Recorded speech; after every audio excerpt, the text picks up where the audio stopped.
My name is Lieutenant Colonel Stuart Scheller, United States Marine Corps. I'm the current battalion commander for Advanced Infantry Training Battalion. I've been in the Marine Infantry for 17 years. Started my tour with Victor 1-8. It's the current unit that's doing perimeter security, dealing with the mess that's going on there.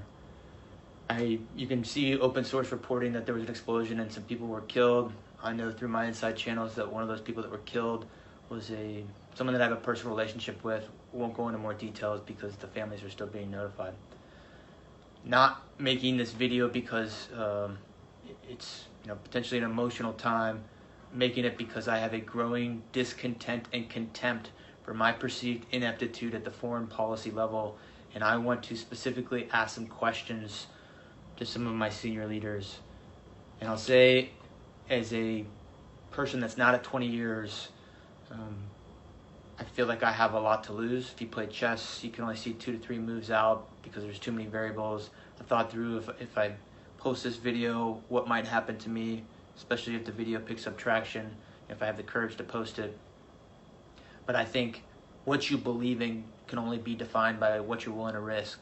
So if I'm willing to risk my current battalion commander seat, my retirement, my family's stability, to say some of the things that I want to say, I think it gives me some moral high ground to demand the same honesty, integrity, accountability from my senior leaders.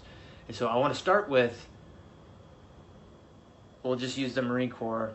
We'll just stick with the Marine Corps. So in the current fallout of Afghanistan, a lot of Marines were posting on social media, and in response to that, the Commandant published a letter, which is the service chief of the Marine Corps. And I want to read from it. It was dated 18 August, so only a week ago. The Commandant, sir, you wrote, "Some of you may be struggling with a simple question. Was it all worth it? We want you to know that your service was meaningful, powerful, and important. You fought for the Marine to your left and the Marine to your right. You never let them down." And then you go on to say that, if we're struggling, we should seek counseling, which, I get it. People that have killed people, I've killed people, and I seek counseling, and that's fine. There's a time and place for that. But the reason people are so upset on social media right now is not because the Marine on the battlefield let someone down. That service member has always rose to the occasion and done extraordinary things. People are upset because their senior leaders let them down, and none of them are raising their hands and accepting accountability or saying, we messed this up. If an 05 battalion commander has the simplest live fire incident EO complaint, boom, fired.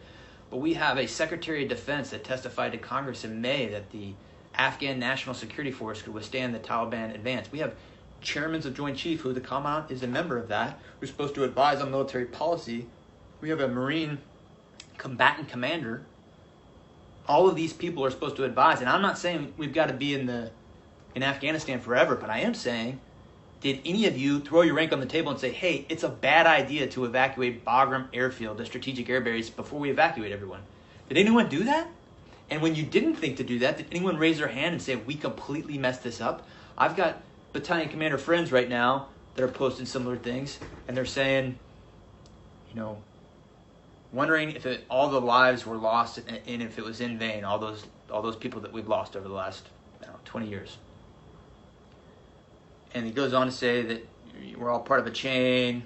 While every link may not be tested, the strength of the chain is only as strong as each link, and you got to be, good link, something like that. And what I'll say is, and from my position, potentially all those people did die in vain if we don't have senior leaders that own up and raise their hand and say, we did not do this well in the end.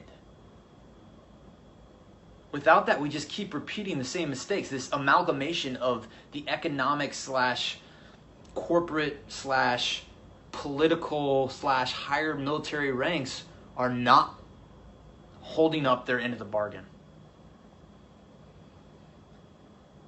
I want to say this very strongly. I have been fighting for 17 years.